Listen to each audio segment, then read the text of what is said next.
So, okay, so agreeable people are compassionate and polite. What are disagreeable people like? They're tough-minded, they're blunt, they're competitive, and they won't do a damn thing they don't want to do.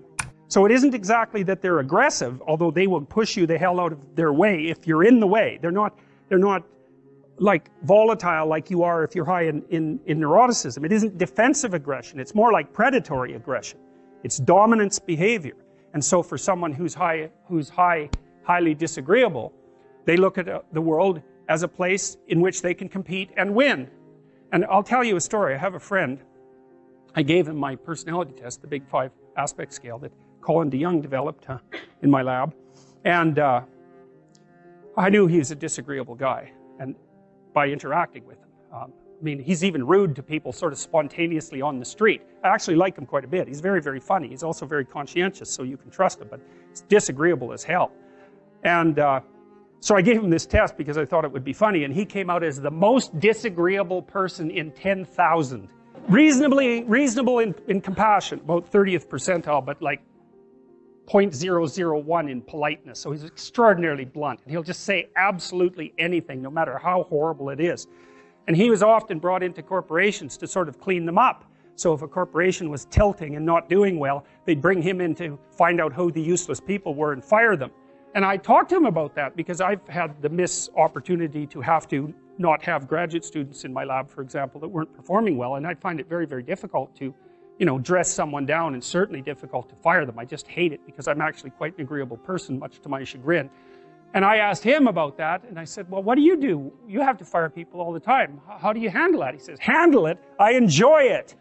And I thought, wow, that's so interesting that someone would have that response. I said, well, what do you mean you enjoy it? He said, look, I go into these companies and I analyze the performance of groups of people, right? And in those groups, there are people who are really striving, really trying hard and working themselves really hard and being productive. And then there's these people that are just doing nothing. They're completely in the way. They don't carry their weight at all. They take advantage every chance they get.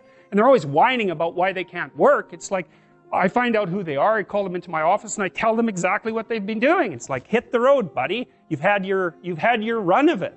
And I thought, oh yeah, okay, fair enough.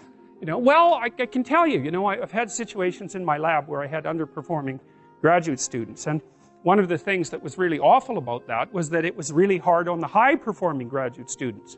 You know, because they felt that even being in the same category as the people who weren't working hard and pulling their weight devalued what they were doing, you know, and that's exactly right. And so this is also why there's a conscientiousness trait and an agreeableness trait. Because conscientious people judge you on your accomplishments, right? They don't give a damn about your feelings, not a bit. It's like, are you doing the work or not?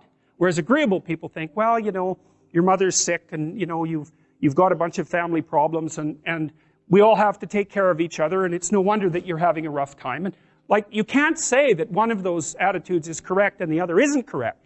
You can't say that. There wouldn't be those two dimensions if there wasn't something correct about both of them. But you can certainly point out that often they conflict, you know, and so the demand for inclusiveness and unity and care, and the demand for high-level performance in a hierarchical structure, they're very different orientations in the world. And so it's complicated for people who are agreeable and conscientious. And actually, I think often that large corporations and large institutions of any sort run on the unheralded labor of people who are high in agreeableness and high in conscientiousness, and they're disproportionately women. And my experience in large institutions has been that if you want to hire someone to exploit appropriately, no, not appropriately, if you want to hire someone to exploit productively, you hire middle-aged women who are hyper-conscientious and who are agreeable. Because they'll do everything. They won't take credit for it, and they won't complain. And that's nasty, and I think that happens all the time. And so one of the things you have to be careful of if you're agreeable is not to be exploited, because you'll line up to be exploited. And I think the reason for that is because you're wired to be exploited by infants. And so that just doesn't work so well in that actual world. And one of the things that happens very often in psychotherapy, you know, people come to psychotherapy for multiple reasons, but one of them is they often come because they're too agreeable.